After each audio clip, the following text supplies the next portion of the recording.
You've been similar to myself in the industry for over 20 years.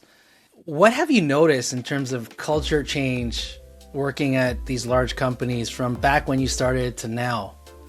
That's an excellent question. I think when I first got into sales, the tools in which you use to do your day-to-day job has changed tremendously. Not to date myself, but I remember having a Palm Pilot, right? I remember printing out all my maps before I left the house to go to an appointment. Yes. Or if I lost my maps, I have a story, true story.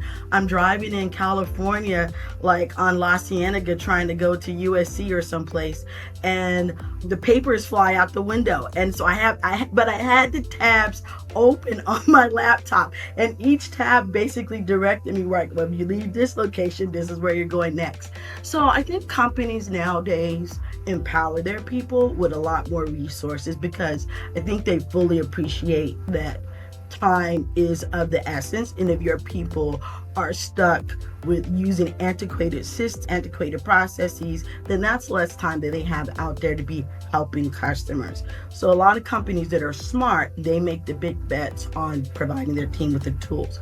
But also what has changed too a lot is the customer perspective, the customer journey in the last 20 years. Customers are much more knowledgeable. They have a lot more information readily accessible to them. They can weigh cons and pros. Even on ChatGPT, you can ask, hey, if I'm interested in this technology, how does this impact me?